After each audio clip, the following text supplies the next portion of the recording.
আজকে আমি বানাবো fish fried rice. Fish fried rice বানাতে আমি তুলো শাটিং মাছ নিয়েছি, এটা 1 কাটার মাছ, আর টেস্টও খুব ভালো হয়। আমি এটা কেটে নিয়ে দেখাচ্ছি কী কী নিয়েছি।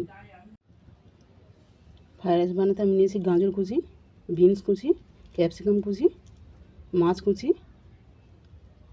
আতপ চাল আর কাজু কিশমিশ। কড়াতে আমার জল গরম হয়ে গেছে, এরপর দেবো লবণ,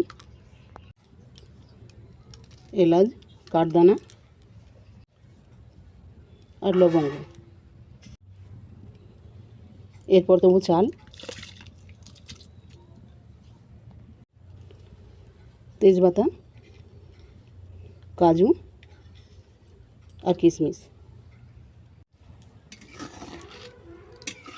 এরপর ভাতটাকে আমি রেডি করে নেব।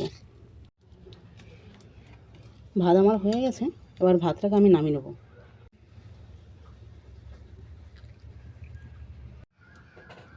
এরপর মাছের মধ্যে লবণ হলুদ মেখে আমি মাছটাকে ভেজে নেব।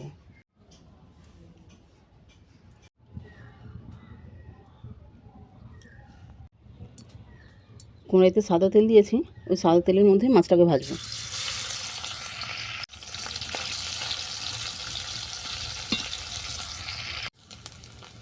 মাছটা আমার ভালো করে ভাজা হয়ে গেছে, এবার দেবো আদা রসুন পেস্ট।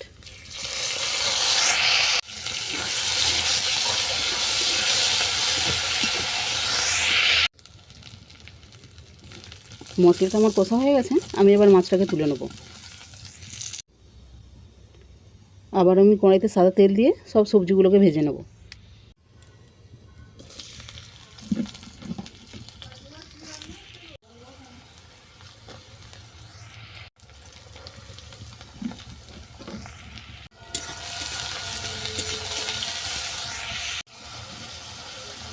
এরপর দেবো স্বাদ মতো লবণ।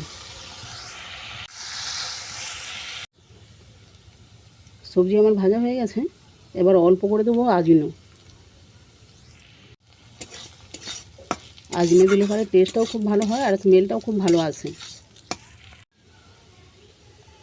এরপর ভাতটাকে তুলে দেবো।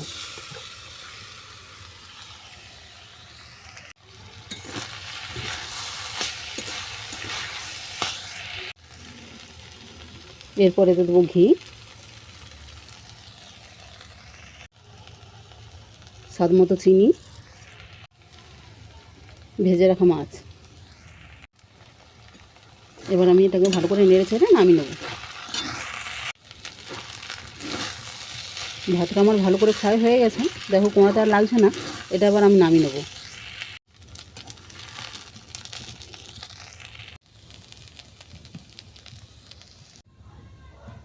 ফিশ ফ্রাইড রাইস কেমন লাগলো তোমরা অবশ্যই কমেন্ট করে জানিও। এখানে আমি চালের কথা বলেছিলাম, কী চাল নিয়েছি সেটা আমি বলিনি। আমি ঘরোয়া আতপ চাল নিয়েছিলাম, তোমরা চাইলে বাঁশকাঠি বা বাসমতি চালও নিতে পারো।